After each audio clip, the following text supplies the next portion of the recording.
Hello, once again, and welcome back to Right Man in the Wrong Place. My name is Luke Tatum. I react to music. I am so glad that you are here, choosing to spend some of your time with me. Today, we are going to return to the band Allt, A-L-L-T. This is a donation request from the Great Vocal, and this is the second Allt song that I have heard. I believe the first one was called Echoes. I really liked that song. Not a ton of views on the video or anything, but I had a great time listening to it. I thought, wow, that's a cool band. And here we are again. So I'm actually very pumped up to check out another song. So this song is called Remnant, and the album is called From the New World, which came out in 2024. I have some I have some lyrics pulled up, and that's, I think, all I have to say. So if you have a donation request of your own, head over to Buy Me a Coffee. But otherwise, let's hop on in. Let's listen.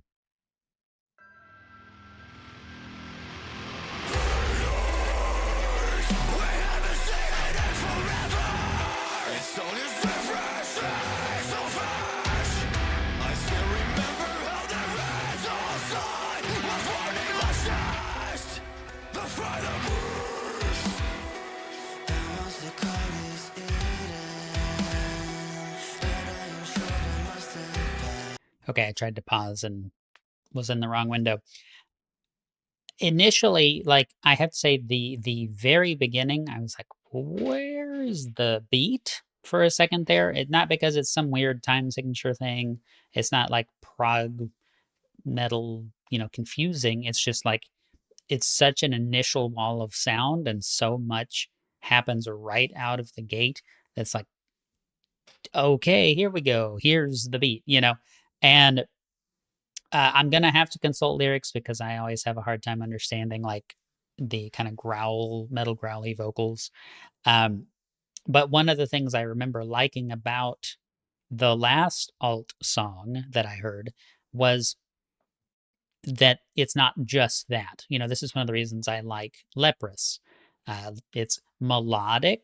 The sung parts are very good, but then also you have the more screamy metal vocals. And, I like both of those things. I don't particularly like it when a band only does screaming, growling vocals, because then I don't really get to understand what the song is about without reading.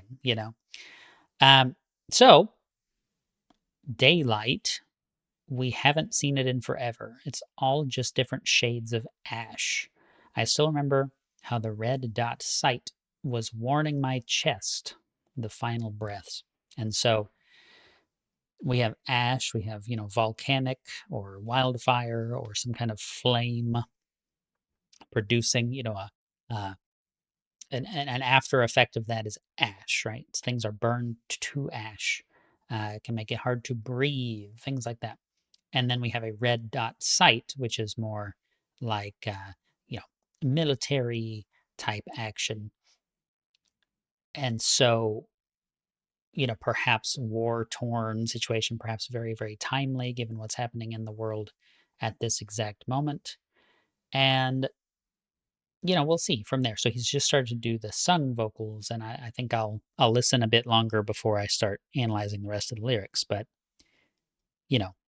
it's pretty intense so far. and by the way, musicianship and everything, I think the mixing, the arranging, the guitar, there's some great stereo effect stuff really early on where you have a little lick of guitar line play in one ear and then in the other, and it's kind of moving around, and it's this probably intentionally chaotic sort of thing.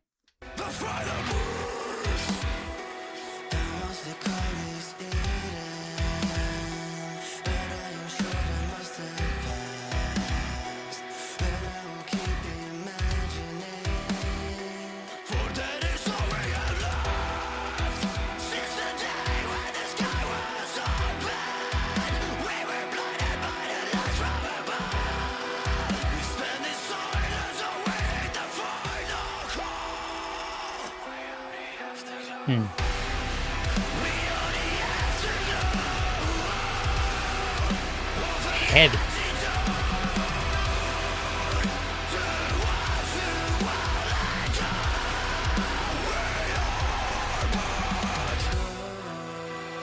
Okay, really cool use of, you know, juxtaposition between the heavier parts and the softer parts. Let's just say, not the best descriptor, but really sharp transitions there. But they there is some kind of logic to it. It's very well executed transitions from soft to heavy and vice versa. And so the lyrics, and once they called this Eden, but I am sure that must have passed. But I will keep imagining, for that is what we have, that is all we have left. Since the day when the sky was opened, we were blinded by the lights from above. We stand in silence awaiting the final cull. We are the afterglow. And then it says the chorus is, we are the afterglow of an antidote to the ones who won't let go. We are but ghosts.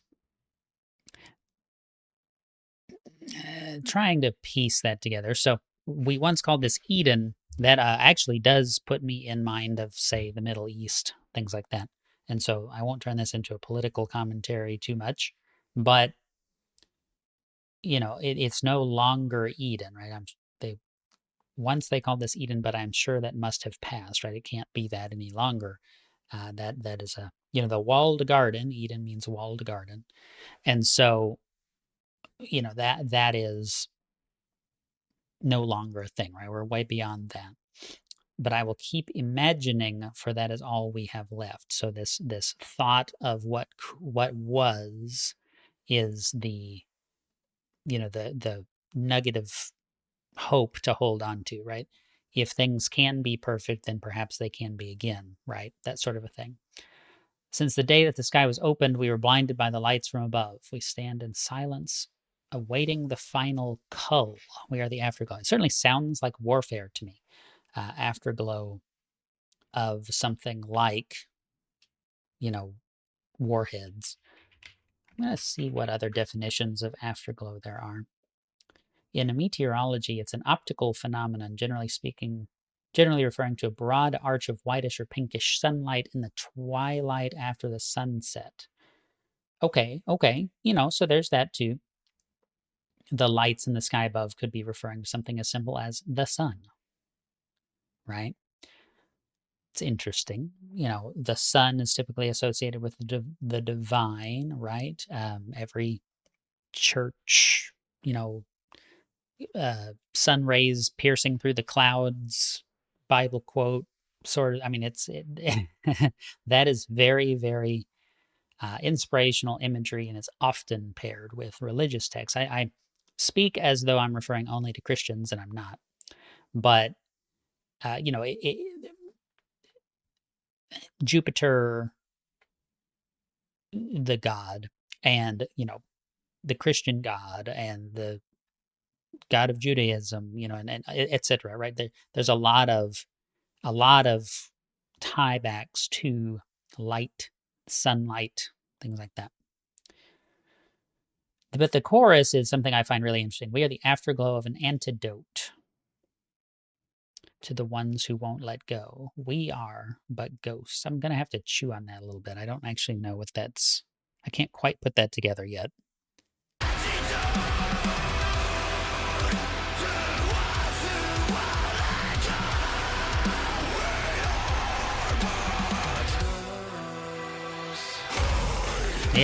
Yeah.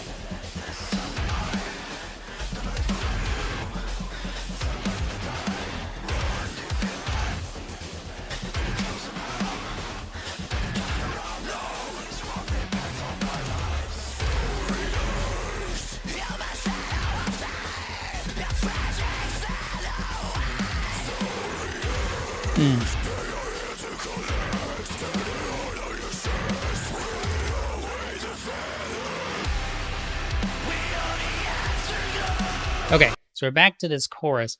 That verse or bridge, whatever, they're really interesting because, again, you don't really have like a guitar riff sort of to groove to so much. You have this just wall of sound, and then you have little snippets of guitar sort of appearing, at different places around the sonic space. Very fascinating. And yeah, I think it's great at conveying something. And what it conveys to me, is this idea of sort of the randomness of, life or war or whatever, right? The things that can come at you from different angles at different times unexpectedly. And, it's really heavy, really cool. I like that, costuming wise, music video wise, I haven't said too much about this. The chain that he's got on him, it's, a big thick chain. It's not like uh, just a piece of jewelry. It's like intended to be showing that this is a, you know, uh, like a prison type situation. And you have this light and this filter across everything. It's this kind of like weird greenish, yellowish color, pallor sort of thing going on. And then you have a lot of, washed out light. Like where I paused it is particularly good, I think, at showing that. But that's been true throughout. And you have this eclipse, a solar eclipse with the moon in front of the sun at a different point in the video. And so let's look at verse 3. Hide. Do you hear that? That is the sound of life. Don't let it fool you. That's how they lure you to die. Run. Do you feel that? They're getting closer now. But don't you turn around. No, this one depends on our lives. I think it's about war. I think this is a war song. I really do. I really do. It's, don't, that is the sound of life. Don't let it fool you. That's how they lure you to die, right? So this idea that you are, tied to these other things, life, like other people, the relationships that you have to other people, the feelings that you have for, say, the country that you live in, that sort of thing. That is a, yes, it's good, but it's also something that can be weaponized against you to get you to go, lay down your life for the sake of those you care about. But really you're not helping those people. Really you're being used for a bigger cause, and that's not in your best interest. They are getting closer now, but don't you turn around. They may be being the threats, the external threats. Again, I don't want to make this such a rant. What an interesting song so far. The idea of them being ghosts, right? That's the thing that I haven't quite figured out yet. And I could be totally on the wrong track. I mean, y'all can tell me if I'm just completely wrong about this, which does happen from time to time. It's an antidote to the ones who won't let go. What are they not letting go of? That's the thing that I don't know. We are but ghosts. We're, here but not heard, here but not seen, here but not affecting the world, right? Voters, perhaps. Hmm.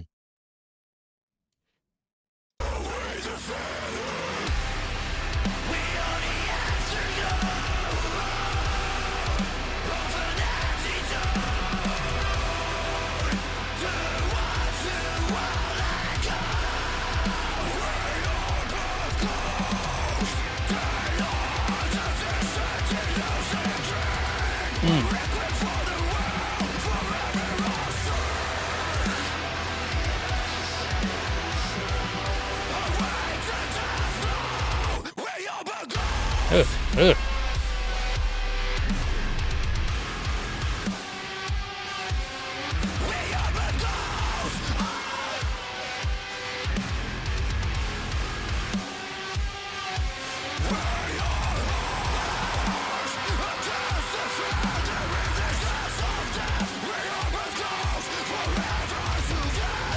Filthy.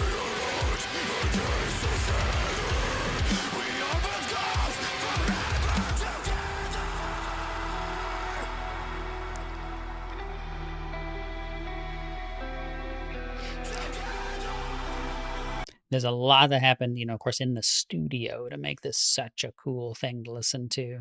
Live, it's going to be a little different, right? That you can't do that necessarily this in the same way. That kind of fade out of a scream, that sort of thing. It's really cool and interesting.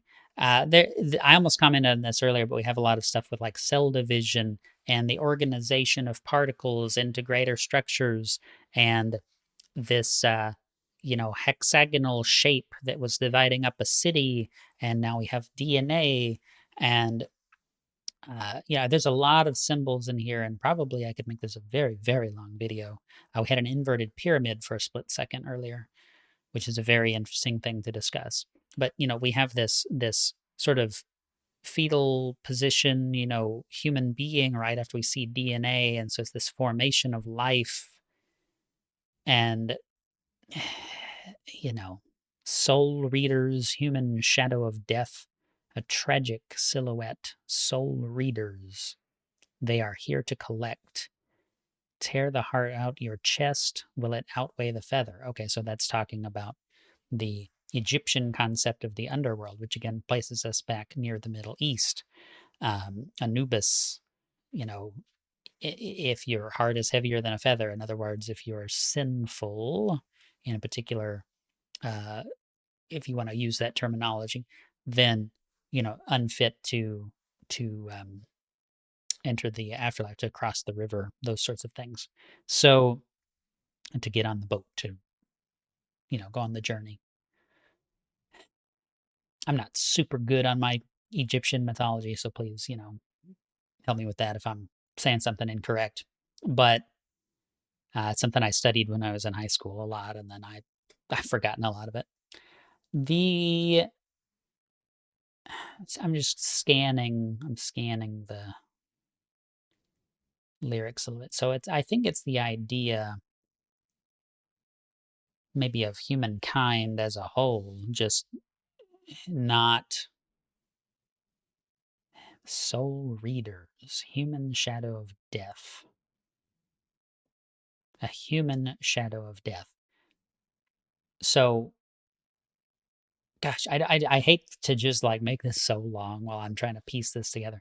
It doesn't jump out to me exactly what we're talking about, but the idea that it's not a shadow of death, it's a human shadow of death. And so it is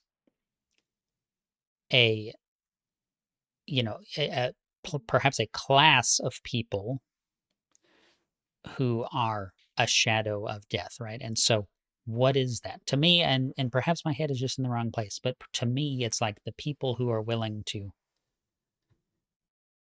make decisions, right, to send people to live or die for their political whims or what have you. What is the moral component of that? They are here to collect. Tear the heart out your chest. Will it outweigh the feather? Right? So the people who are making these decisions, are they good or evil? I mean, I think I have an answer to that question, but I don't know. Or maybe we're talking about the people that are being sent off to war and stuff like that. Or maybe none of that. I could be wrong. Let's listen to more song. I apologize how long this is. Really cool song. Really cool song. Anything that can make me think, okay, so we just split into white and black in the whatever, graphene particles, whatever. So it's a separation. It's a wheat from the chaff. It's a separation. I don't think we're into Eastern philosophy right now, so I don't think it's yin and yang. I think it is good and evil. It's a split and a decision to be one or the other.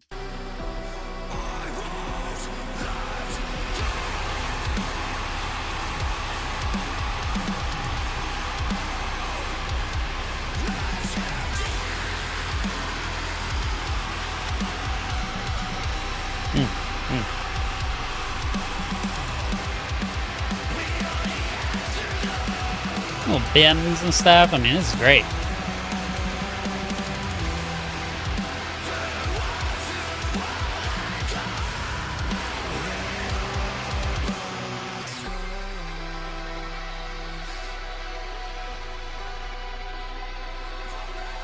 Rivada visuals.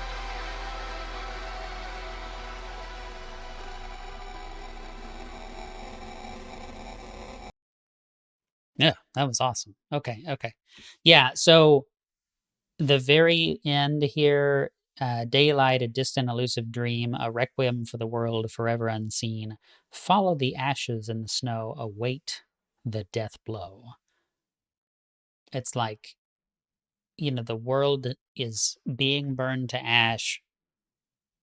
Daylight, the heavenly, the good is distant. It's a distant, elusive dream.